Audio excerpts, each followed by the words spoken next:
we will talk about is the really important work that you are doing with Heathrow as chair of the local growth task force. And with that in mind, David, very first question came in from Shaheen Kadim in Southall, and she's quite blunt and to the point here. She says, David used to be chair of the Heathrow Sustainable Economic Growth Task Force, which is now the Local Growth Task Force.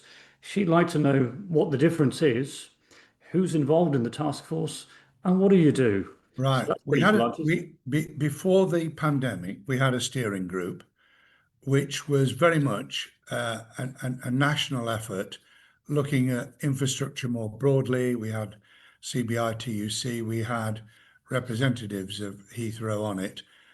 When the pandemic hit and the aviation industry was decimated for a time, that all went into abeyance. When we came back out of it, we were actually looking at internal growth based on restoring Heathrow. So we'd gone down to 12,000 employees. We wanted to get back up into the realms of the 30,000 that was employed before.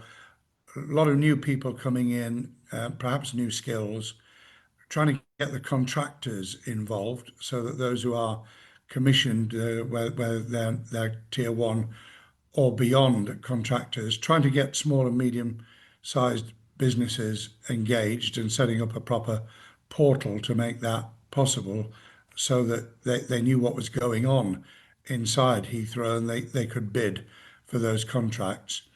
Then we were asked to look at what was going to happen with the reconfiguration of the terminals, which is a big project. We're talking millions of pounds. And then, of course, a decision was taken by the present government and announced by Rachel Reeves that Heathrow would get a third runway and that the planning process, the economic development framework and all the rest of it would have to be put together. And that's why we morphed from one operation to another. Now we're in the very early stages of getting back task and finish groups. In other words, we've set up subgroups that are looking at education and skills, that are looking at pipeline of supply chain of small and medium-sized enterprises, looking at greening the operation of Heathrow and beyond, the surface operation. And they are reporting back. One of them on surface access has reported already. And we need to take those during the summer into the autumn. And then the bigger question, how do we get educational institutions, the chambers, the West London Alliance, Business Alliance, the local communities, including local government, all engaged in a specific operation, bearing in mind that Keisha, which people on the line will be familiar with, are the ones who are connecting to community and being a voice of rather than just a conduit for griping. So we're trying to pull all that together, and you're doing a similar job with this forum so that you're actually reaching out so that we can have a conversation like this today. Yeah, and as you know, our history is campaigning for expansion, and we have a database now of over 100,000 people, over 100,000 supporters, including businesses, trade unions, and residents. And one of those residents is Drew Logan from Harlington. And by the way, welcome to everybody on the chat. Welcome, Councillor Nelson West from Hillingdon, Alan Francis, and Jeff Dorado, I think, is out there as well, one of our regulars. Keep them coming and bringing your questions. Drew Logan sent us an email earlier this week, and he said, really pleased with the work that's being done by the task force. Jobs are ever so important to those local boroughs. He lives in Hillingdon himself, in Harlington, and he said, but what about the talk of 40,000 local jobs? And he's quite right. Those were the figures that were bandied around a few years ago. But he wanted to dig a little deeper as well, and he wanted your view on, are there enough people around for those local jobs? Would it mean importing them? Would it mean bringing people in from overseas? There is a rich history of people coming abroad to work at Heathrow as well. But have you got a view on that? And has the task force been discussing that in any detail? Yes, I think we're getting to grips now with what is local how you can recruit, including from excluded groups, people who may have been unemployed for a lengthy period of time, people who may want to come back in, who previously worked at or with Heathrow or the operations around it. We need to look at the pipeline from schools, colleges, universities, and that we have been doing quite a lot of work on in terms of outreach and saying to young people, there is a future here. You don't have to go somewhere else. You can build a family, and that brings us to getting a home. And if we're bringing people in from outside, where are they going to live? And part, of course, of developing the new runway will reduce the number of houses by several hundred, if not more. And what are we going to do to replace them? So I think these are very big and important questions. So we're at the edge of starting to answer the question about pipeline and encouragement, about including people who have previously been excluded. We don't have a map, although Oxford Economics did a piece of work for us. We don't have a proper map of exactly what those jobs will look like, and therefore where we're recruiting from. One thing in the current political climate is pretty certain: we won't be bringing people in from outside the country. However, there will be skills and immediately required specialist skills which might have to apply in other parts of the country. My preference for that would be that they operate on site, and then we bring in wherever we can the final product, because that will also make this a nationally worthwhile and supported project, so that people, say in the north of England, where I'm from, can see that they've got some benefit out of this enormous investment, billions of pounds of investment in London and the south. So I think there's a combination of the two.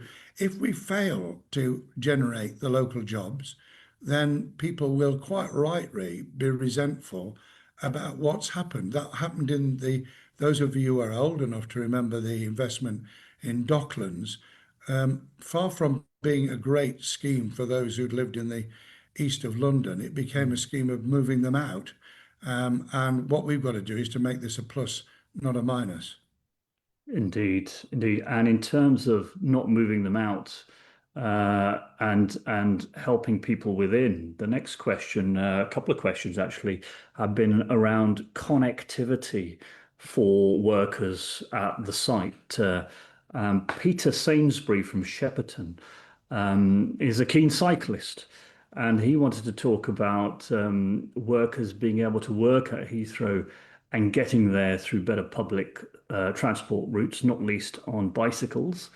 And Rupert Penny, one of our activists who lives in Acton in Ealing, has said, well, isn't it really important, if we're going to help workers, young apprentices, and new employees into the area, that there is more and faster action on both the southern rail links that have been talked about for some years, and also the key links to places like Slough with the Western Rail link. What's your view on those, David, and how are they progressing, and how important are they to the scheme as a whole? Well, as you know, Padgett, there's a separate transport forum, Hmm. and they're relating to Transport for London, to the Mayor's office, and to the Department for Transport. And we've got to get all of those engaged in this endeavour. And our job is to try and coordinate. So if people are doing their bit, how do we put that jigsaw together? What we're doing needs to relate very much in parallel, and then to pull it together and to report to Keisha, so that that also informs the community.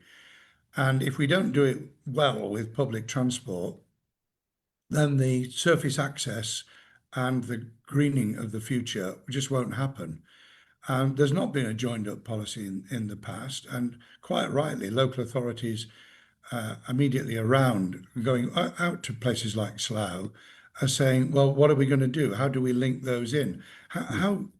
What thought was given to the Elizabeth line, which of course comes into Heathrow, but where do people get access to it on the appropriate journey for getting into work, or simply being a passenger, because we don't want everybody to have to arrive right on the Heathrow campus. I mean, I'm so old. I remember going to Cromwell Road and getting on registering for a flight. BOAC it used to be in those days. I'm just reflecting on it, and I get on a coach and come into Heathrow rather than having to drive to it. Yeah. And these are key elements. And do you find all of the different forums? Obviously, you're quite right, there is a transport forum. You've got the work that you've got to do around local growth. But the people on this line, sometimes impatient, the emails and letters we get from our supporter bases, we've heard all of this talk before. I know, They're I anxious to know. get on and do it this time round. Are you confident, David, that this time around we've had the commitment from Rachel. The government seem to be saying all the right things. Do you think we'll see it through? I think we'll see it through, but whether we do it correctly is down to all of us, not just to Heathrow leadership team and executive. Of course, they carry the responsibility, but actually to the voices you've got online, to the businesses, to the local authorities, to the agencies and organisations whose voice can be heard. And if people just don't give up on being part of it, if they can sustain their interest and commitment, those voices make a difference. I wouldn't still be in politics after all these years. It's well over 60 years now since I first became an elected councillor. And I've been through the hell and back. I've never seen anything quite like the last 8 or 9 weeks, to be honest. But I've been there when things have been really rough, and people have to join together to get through it. And I think when you've got something as big as this, with the potential for major spin-off benefits, as well as the challenges of affecting people's lives and the balance of the two, we've all got to try and put our shoulder to the wheel. And part of your task and what you're doing is just that. It's to mobilize people to get them to understand what's taking place. The problem with all these big infrastructure programs, and it's true of across in the east of London with Lower Thames Crossing, or with the big nuclear programs on the Suffolk coast, is that they're so long term that people lose the plot. You know, if we haven't got some momentum by 2029, when the final sign off takes place, then people are going to be really disillusioned. So I think we've got to provide some momentum in the next 3 years that demonstrates not just that it's going to happen, Panjit, but actually it's going to be good, that people are going to benefit. And I think it's a massive challenge. And I can't put my hand on heart, as I am doing now, and say I can guarantee it's going to happen. All I can say is that if we all have a go, there's a much better chance. Indeed, and I'm glad you pulled some of the strands together there. You mentioned Sizewell, you mentioned the feed, pulling that together. And in terms of Sizewell, the trade unions, the GMB and Unite have played a big role. They're playing a big role in the project here at Heathrow as well. And Jeff Dorado, good to see you on the feed. I had an email from him earlier on this week, a big trade union man, and he asked a question about Heathrow Reimagined. Now, for people who aren't aware, who are on the feed watching this online, Heathrow Reimagined is a kind of coalition of Surinder Aurora, a local developer, hotelier, and some of the airlines, IAG and Virgin, who have their own plans as well. And they've been talking about, they'd like to have terminals and or be involved in construction. The question I had from Jeff is, as a union person, he is very, very concerned about splintering up a successful airport by having more than one operator in terms of terms and conditions. And his message was he'd seen that in many other workplaces as a union person, where you have people doing the same job, but more than one operator, and the impact that can have on terms and conditions. Have you got a view on that at all, David? Yeah, I have. I'm a trade unionist. I have been all my life. I think what we need is not fragmentation, but coherence so that people can see that it is a benefit for them in working with or for or as a contractor to Heathrow, that they know that their members are going to get something out of it, and that there's a coherence about the different elements that make up Heathrow. And firstly, I think contracts need to build that in. I mean, the power of devising a contract that includes these elements is really, really important. And I'd like to see a greater connectivity with the trade unions in the work I'm doing. And I've been talking to Paul Patel and others about how we can manage to do that. So we'll be including that in.